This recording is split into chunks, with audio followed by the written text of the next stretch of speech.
घोषप्रघोषशमनाय मधो गुणेन मध्ये बबन्धजननी नवनीतचोरं तद्बन्धनं त्रिजगतामुदराश्रयाणाम् ఆక్రోశకారణమహో నితరాం బభూవ. భాగవత కథాసుతకి స్వాగతం. చాణూర ముష్టికుల్ని సంహరించిన అనంతరం కృష్ణుడు కంసుణ్ణి సంహరించాడు. కంస వధ తర్వాత తన అమ్మా నాన్నల దగ్గరికి వెళ్ళాడు. అయితే మొదట పిల్లల్ని చూసి ఇంత లోకోత్తరమైన కార్యాలు చేసే వాళ్ళని లోకేశ్వరులుగా భావించి పిల్లలని దరి చేరలేదట వసుదేవుడు దేవకిదేవి. అయితే కృష్ణుడు వారిని తన విష్ణుమాయలో కప్పివేసి మళ్ళీ తమ సంతానం పట్ల వాళ్ళకి ఆసక్తిని కలగజేశాడు. పిల్లల్ని కౌగులించుకుని చాలా సంతోషించారు.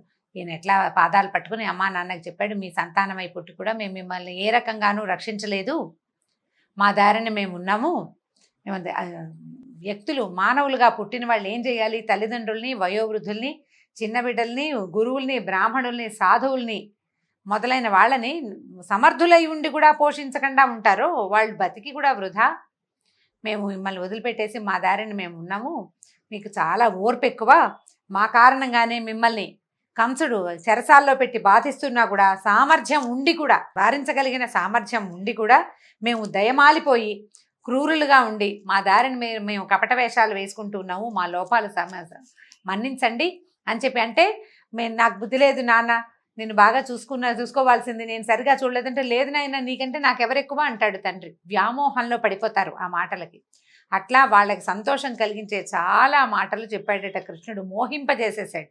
అట్లా మోహింపజేసి వాళ్ళు చాలా ఆనందంతో పిల్లల్ని తమ కుమారులని ఒళ్ళో కూర్చోబెట్టుకున్నారు. ప్రేమాతిశయంతో మాటలు రాక మౌనం వహించారు. కన్నీళ్లతో కుమారుల శిరస్సులు తడిపేశారు. అసలు వదిలిపెట్టకుండా కుమారులిద్దరినీ కౌగులించుకుని ఉండిపోయారట తల్లి తండ్రి అయిన దేవకి వసుదేవులు ఇద్దరు. కాసేపటికి వాళ్ళు స్వాంతనం చెందాక తల్లికి తండ్రి అయినటువంటి ఉగ్రసేన మహారాజును చూసి కృష్ణుడు ఇట్లా చెప్పాడట, రాజేంద్ర, ఏయాతి శాపం వల్ల వీరులైనప్పటికీ యాదవులు రాజపీఠం అధిష్ఠించడానికి వీల్లేదు. కాబట్టి ఈ భూమికి నీవే అధిపతిగా ఉండు, మేము నిన్ను సేవిస్తాం, మేము రాజ్యం తీసుకోము. అంటే రాజు కృష్ణుడి చేతిలో మరణించాడు. ఇప్పుడు రాజు ఎవరవ్వాలి? అయితే కృష్ణుడు అవ్వాలి, లేకపోతే వాళ్ళ అన్నయ్య అవ్వాలి, అది కాకపోతే వాళ్ళ నాన్న అవ్వాలి. కానీ ఈయన ఒప్పుకోలేదు. కృష్ణుడు ఏం చెప్పాడంటే, మాకు రాజ్యపీఠార్హత లేదు కాబట్టి నువ్వు రాజ్యాన్ని తీసుకో, ఇతర రాజులంతా మేము నిన్ను సేవిస్తూ ఉంటాం కాబట్టి ఇతర రాజులందరూ నీకు కప్పం చెల్లిస్తారు. రాజులేమిటి, దేవతలైనా నీకు కప్పం చెల్లించవలసిందే. కాబట్టి అందరూ నిన్ను శిరసావహిస్తారు. వేడుకతో రాజ్య పరిపాలనానికి సిద్ధపడు, నువ్వు తప్పకుండా రాజ్యం చేయమని ఉగ్రసేన మహారాజుకు చెప్పాడు. ఈ విధంగా పలికి ఏం చేశాడు ఈయన? మధురా నగరానికి రాజుగా ఉగ్రసేన మహారాజుని అభిషేకం చేయించాడు. తర్వాత ఏమైంది? కృష్ణుడు పూర్వం కంసుడి భయం వల్ల ఇతర దేశాల్లో అక్కడ ఇక్కడ పారిపోయి తలదాచుకున్నటువంటి తమ జ్ఞాతులు చుట్టాలు అయిన యదువులు, వృష్టులు, భోజులు, మధువులు, దశార్హులు, కుకురులు, అంధకులు ఆదిగా కలిగినటువంటి వాళ్ళందరినీ పిలిచాడు. వీళ్ళందరూ ఏంటంటే అన్నదమ్ములు, అక్క చెల్లెళ్ళ పిల్లలు, అన్నదమ్ములే, జ్ఞాతులని చెప్తున్నారు. ఇన్ని వంశాలకు చెందిన వాళ్ళని కూడా పిలిచాడు. ఇప్పుడు అంధక వంశం కాదు, వీళ్ళలో దశార్హ వంశానికి చెందిన వాడే అక్రూరుడు, అన్నదమ్ముల వరుస వాళ్ళందరినీ పిలిపించి వాళ్ళకి కలిగేలాగా ధనాధికాల్ని బహుకరించి వాళ్ళ సొంత ఇళ్లలో, అంటే ఇళ్ళు వదిలిపెట్టి పారిపోయారు, వాళ్ళ ఇళ్లలో వాళ్ళు ఉండేలాగా ఏర్పరిచాడట. తర్వాత ఏమనుకున్నారు? ఆ మధురా నగరంలో ఉన్న పట్టణంలో ఉన్న వాళ్ళంతా చాలా సంతోషంగా కలిసి ఉంటూ ఎంత బాగున్నారో అట. అప్పుడు ఈయన ఏం చేశాడంటే, కృష్ణుడు, బలరాముడు నందుడి దగ్గర కూర్చున్నారు. మేము తండ్రిని చూడలేదు, తల్లిని చూడలేదు, యశోదాదేవి నువ్వు మీ ఇద్దరే మా తల్లిదండ్రులని భావిస్తూ ఉన్నావు. ఇంతకుముందు ఎవ్వరు ఏ తల్లిదండ్రులు తమ పిల్లల్ని ఇంత గారాభంగా పెంచల, అంత గారాభంగా మీ ఇద్దరు మమ్మల్ని ఇద్దరిని పెంచారు. మీ మంచితనం వల్లే, మీ గొప్పతనం వల్లే ఏ వయసుకి తగిన ఆట ఆ వయసుకి ఆడుకుంటూ మేము హాయిగా పెరిగాం మీ నీడలో. ఇక్కడ మధురా నగరంలో ఉన్న చుట్టాలందరికీ మేలు కలిగించి పట్టణంలో ఉన్న వాళ్ళందరూ సుఖశాంతులతో ఉన్నారని చూసుకుని అప్పుడు మేము మళ్ళీ రేపల్లెకి వస్తాము, మన వాళ్ళందరికీ చెప్పండి అని చెప్పాడు.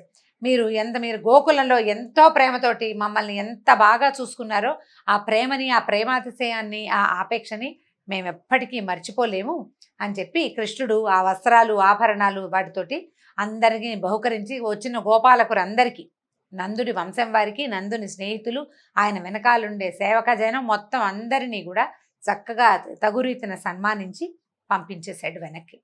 దుఃఖపడుతూ నందుడు యశోదకి ఏం చెప్పాలి, గోపికలందరూ ఇతని కోసం వేచి ఉంటారు, వాళ్ళకి ఏం చెప్పాలి, రేపు పల్లెలో ఉన్న వాళ్ళంతా కృష్ణుడేడి బలరాముడేడి అంటే ఏం చెప్పాలో తెలియక ఈ కొడుకుని వదిలిపెట్టడానికి మనసు రాక దూడని వదిలిపెడుతున్న ఆవులాగా అమిత దుఃఖంతో నందుడు మిగిలిన వేపర్లకు చెందినటువంటి జనం అంతా కలిసి తిరిగి వెనక్కి వెళ్ళిపోయారట.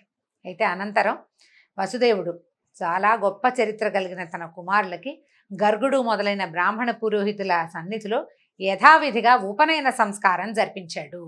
ఉపనయన సంస్కారం చేసిన తర్వాత విద్యాభ్యాసానికి పంపిస్తారు. మామూలుగా పిల్లలకి ఏం చేసేవాళ్ళంటే అప్పట్లో గర్భాష్టమం అని 7 ఏళ్ళు నిండుతూ ఉండగానే ఉపనయనం చేసి విద్యాభ్యాసానికి గురుకులానికి పంపేవాళ్ళు.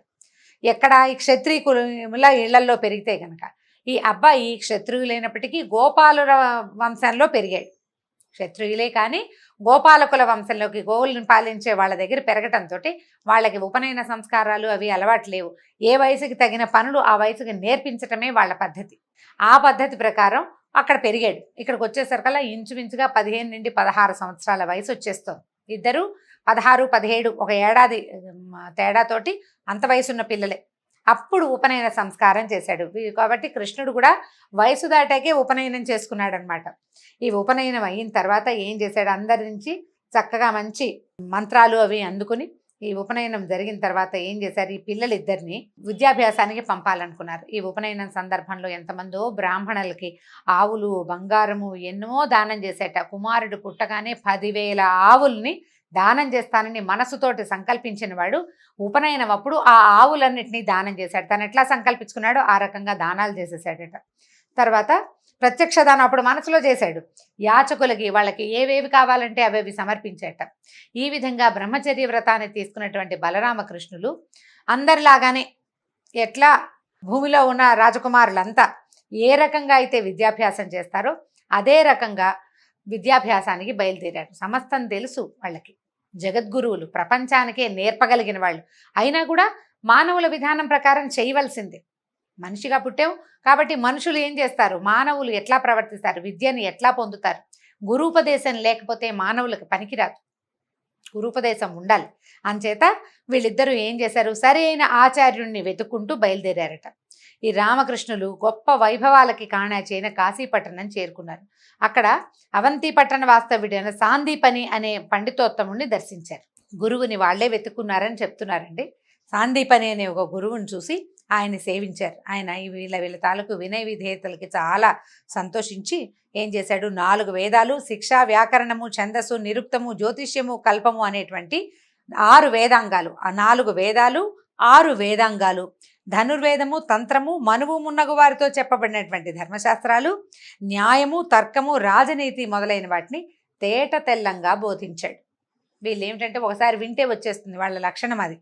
అక్కడి నుంచి ఎలాంటి వాళ్ళంటే అమిత నేర్పరులు. 64 కళల్ని 64 రోజుల్లో ఒక్కొక్కడు ఒక్కొక్క కళావంతుడి దగ్గర నుంచి నేర్చుకున్నారు. మామూలుగా ఈ గురువుగారు చెప్పే విద్యలు ముందు చెప్పబడ్డాయి. 64 కళలు నేర్చుకోవాలంటే కళలు చెప్పే వాళ్ళు వేరే ఉంటారు. ఒక్కొక్క కళ ఒక్కొక్క కళావంతుడి దగ్గర నేర్చుకున్నారట. 64 రోజుల్లో 64 కళలు. ఈ గురువులకే గురువులైన వాళ్ళు, ఇతడు ఎక్కువ అతడు తక్కువ అనే భేదభావం లేకుండా ప్రకాశించు లోక గురువులైనటువంటి రామకృష్ణులు సంతోషంతో గురు శిష్య న్యాయంతో తమ తాలూకు ఉపాధ్యాయుడైనటువంటి సాందీపనిని సేవించారు. గురు సేవలో ఎక్కడా భేదం రానివ్వలేదు. వాళ్ళు ప్రపంచాలకే గురువులైనప్పటికీ గురువుని యథావిధిగా సేవించి ఆయన దగ్గర నుంచి అన్ని విద్యలు నేర్చుకున్నారు. అయితే సరే, ఇలా కృతార్థులు మొత్తం చదువంతా అయిపోయింది. చదువు అయిపోయాక అప్పట్లో ఏం చేసేవాళ్ళు, విద్యార్థులు చదువుతూ ఉండగా వాళ్ళ దగ్గర నుంచి ఫీజులు అవి వసూలు చేసే రోజులు కావవి. తర్వాత గురుదక్షిణ ఏదైనా స్వీకరించేవాళ్ళు.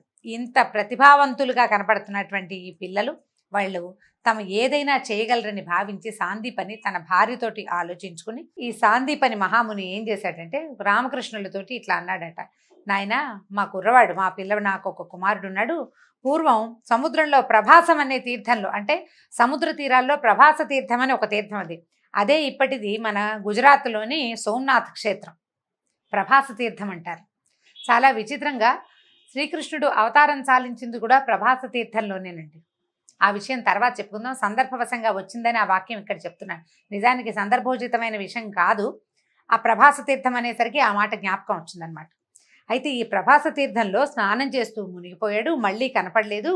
మీరు దయాసముద్రులు, గురువు కోరిన కోరిక తీర్చాలనే సదుద్దేశం కలిగిన వాళ్ళు కాబట్టి అందరికీ ఆశ్చర్యం కలిగేలాగా మా కుమారుని మాకు గురుదక్షిణగా సమర్పించండి అని అడిగాడు. ఇది మీ కర్తవ్యంగా భావించండి, నా కుమారుణ్ణి నాకు దక్కించమన్నారు. నిజానికి ఇప్పుడు శిష్యులు గనక అత్యంత బలవతరమైన వాళ్ళు, లోకోత్తర నాయకులు అయితే గనక గురువుగారి గొప్పతనానికి తక్కువే ఉంటుంది. ఆయన ఏదంటే కోరిన కొండ మీద వాన కురిపించగలరు వాళ్ళు, ఎక్కడ కావాలంటే అక్కడ.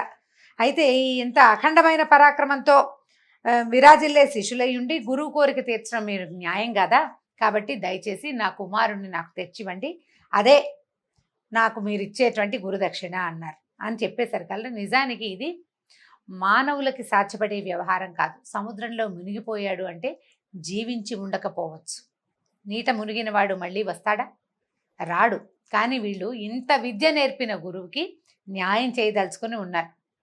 చేయదలుచుకుని ఉండి ఇద్దరు ఏం చేశారు, ఆ మంచి పెద్ద రథం ఒకటి దాన్ని ఎక్కి సముద్రం దగ్గరికి వెళ్ళారు, ప్రభాస తీర్థానికి వెళ్ళారనమాట. సరే, ఎదురులేని రథం, బ్రహ్మాండమైన రథం. ఈ సముద్రుడి దగ్గరికి వెళ్ళి ఏమన్నారు, సముద్రుడా, మంచి బుద్ధితో సద్బుద్ధి కలిగిన వాడివి మా గురువుగారు అబ్బాయిని తెచ్చి మాకు అప్పచెప్పు. ఏమైనా కనుక సమాధానం సరిగ్గా చెప్పకపోయావో అంటే ఎదురు మాట్లాడేవో నిన్ను ఇంకింపజేసే బాణాలు వేస్తాం మేము నీ మీద అని గట్టిగా చెప్పారు. చెప్పేసరికల్లా సాగరుడు మానవ రూపంలో వచ్చాడు. దైవ రూపం అంటే ప్రత్యక్ష రూపంలో వచ్చి, మానవ రూపం అని చెప్పకూడదండి, ప్రత్యక్షంగా కనపడ్డాడు. ప్రత్యక్ష రూపంలో వచ్చి నా మాటల్లో నేనేమి మోసం చేయను, ప్రభాస తీర్థంలో అందమైన ఆకారం గలవాడు మంచివాడు అయిన బ్రాహ్మణ బాలుడు స్నానం చేస్తుండగా తరంగం ఒకటి పైకెగసి భయంకరమైన వేగంతో అతని లోపలికి తీసుకుపోయింది. అయితే అప్పుడు ఏమైంది, ఆ లోపలికి వెళ్ళేసరికల్లా ఈ సముద్రంలో ఉన్నటువంటి పంచజనుడు అనే ఒక రాక్షసుడు, దైత్యుడు ఆ కుర్రాన్ని మింగేశాడు. కాబట్టి నాదేం లేదు, నేను కాదు ముంచింది, అక్కడ ఒక రాక్షసుడు ఉన్నాడు, వాడు లాగేశాడని చెప్పాడు. అని చెప్పి ఆ రాక్షసుడు ఎక్కడుంటాడో చూపించాడనమాట. శ్రీకృష్ణుడు ఏం చేశాడట, శంఖం పూరించి పిలిచాడు.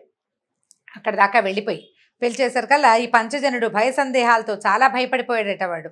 ఈ కృష్ణుడు సాగర జలంలో ప్రవేశించాడు. ప్రవేశించి బంగారు పింజలతో అంటే బ్రహ్మాండమైన బాణాలు, అంటే చక్కటివి అతి పదునైనవి మెరిసిపోతూ బంగారపు రంగులో మెరిసే బాణాలని వేసి ఈ పంచజనుడి పొట్ట చీల్చాడు. పొట్ట చీల్స్తే ఆ పొట్టలో విప్రకుమారుడు కనపడలేదు. అయితే ఈ కృష్ణుడికి నచ్చలేదు, ఇదేమిటి వీడిని చంపేసిన తర్వాత కూడా ఇది కనపడలేదని ఏమనుకున్నాడు. అయితే ఈ కొట్టినప్పుడు ఏమైంది, వీడి శరీరంలోంచి పాంచజన్యం ఒక శంఖం ఉద్భవించిందట.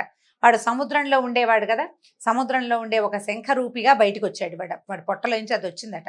పంచజనుడి నుంచి జన్మించింది కాబట్టి పాంచజన్యము అనే పేరు వచ్చింది ఆ శంఖానికి. ఆ పాంచజన్య శంఖాన్ని తన చేతిలోకి తీసుకున్నాడు. ఆలస్యం చేయకుండా తన బలరాముడితో కలిసి రథం ఎక్కి అన్నయ్యతో కలిసి యమసదనానికి బయలుదేరాడట. అంటే రాక్షసుడి గర్భంలో కనపడని విప్రకుమారుణ్ణి యముడు తీసుకెళ్ళిపోయి ఉంటాడు. రాక్షసుడు తినేశాడు. అతని ప్రాణాలను ఎవరు తీసుకెళ్తారు, ఎవరి ప్రాణాన్నైనా తీసుకెళ్లేవాడు యముడు. యముడు ఇంటికి పరిగెత్తారనమాట వీళ్ళిద్దరూ. వెళ్ళేసరికల్లా ఆ నగరం పేరేంటంటే సంయమని, సంయమనము కలిగింది అన్నమాట. ఆ సంయమని అని పేరు కలిగినటువంటి యమపురానికి చేరి బయట నిలబడి ప్రళయకాల మేఘంలాగా అలాంటి ధ్వనిని కలగజేసే శంఖాన్ని పూరించాడట. ఈ శంఖ శబ్దాన్ని వినేసరికల్లా యముడు అనుకున్నాడు, ఇదేమిటి, నేను ఇంత బలశాలిని, ఇంత గొప్పవాడిని, ఏ ప్రాణి నా నుంచి తప్పించుకోలేదు, నాకు కోపం తెప్పించేలాగా ఎవడో నా వాకిట్లో నిలబడి శంఖం పూరిస్తున్నాడు, వాడి సంగతి చూస్తానని బయటికి వచ్చిన యముడు పక్కపక్కన నిలబడిన బలరామకృష్ణుల్ని చూడంగానే అతనికి తెలిసిపోయింది, తమ లీలను చూపటానికి నరావతారంలో జన్మించినటువంటి నారాయణ స్వరూపునిగా కృష్ణుణ్ణి, ఆయన యొక్క సహోదరుడిగా ఆదిశేషువుని గమనించాడు, తెలుసుకున్నాడు. స్వరూపం చూడంగానే తెలిసిపోయింది నారాయణ స్వరూపం. తెలియగానే వెంటనే ఏం చేశాడు, పరమ భక్తితోటి పాదాల మీద పడ్డాడట. నా ఇంటికి వచ్చావు, నీకు ఏం కావాలో చెప్పమని అడగంగానే అప్పుడు అచ్యుతుడు ఏం చెప్పాడంటే, ఓ యమధర్మరాజా, మా గురువు యొక్క కుమారుడు, అతనిలో ఏం తప్పుందో తెలీదు, నువ్వు అతన్ని తెప్పించేసుకున్నావు నీ దగ్గరికి, అతన్ని నాకు అప్పచెప్పు, అతను కావాలి అనగానే యమధర్మరాజు ఇంకొకళ్ళ దగ్గర అయితే వీడికి సమయం అయిపోయింది అలాంటివి చెప్పేవాడేమో, కానీ భగవంతుడి దగ్గరికి ఏం చెప్తాడు, వెంటనే ఇదిగో వీడు తీసుకెళ్ళిపోండి అని చెప్పేసి సాందీపని మహర్షి కుమారుణ్ణి తెచ్చి అప్పచెప్పేశాడట.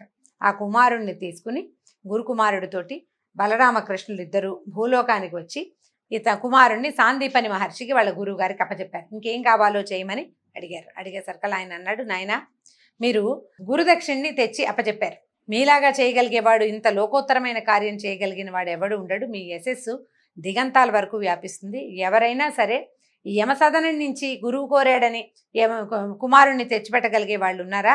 యమసదనానికి వెళ్ళిన పిల్లాడు చచ్చిన పిల్లవాడిని తెచ్చివ్వడం అంత సులువా? మీరు కాబట్టి ఈ పని చేశారని ఎప్పటికీ మీ తాలూకు గొప్పతనం ప్రపంచంలో నిలిచి ఉంటుందని దండం పెట్టాడు. పెట్టి తర్వాత నేను ధన్యుణ్ణి అయ్యానని వాళ్ళని దీవించి ఇద్దరిని పంపించేశాడు. ఆ తర్వాత ఏం చేశారు? వీళ్ళిద్దరూ చక్కగా రథం ఎక్కి మధురా నగరానికి బయలుదేరి వెళ్ళిపోయారు. మనం భాగవత్ కథ సుధా చివరిలోకి వచ్చేస్తున్నామండి. విద్యాభ్యాసం కూడా పూర్తి చేసుకుని వచ్చిన తర్వాత కృష్ణుడు చేసిన ఎన్నో లోకోత్తర క్రియలను అన్నిటినీ మనం చెప్పుకోలేకపోతాం. ఇంకొక 4 భాగాల్లో భాగవతం పూర్తి చేసేసుకుంటాం.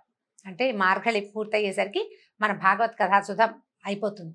రుక్మిణి కళ్యాణంతో ఈ కథను ఆపుకుందాం. ఈ 4 భాగాల్లో కృష్ణుడు మహాభారతంలో ఉన్న పాత్రలతోటి కూడా ఇక్కడి నుంచి పరిచయం మనకి భాగవతంలో ఏర్పడుతుంది. ఆ కథా విశేషాలను రేపు తెలుసుకుందాం. నమస్కారం.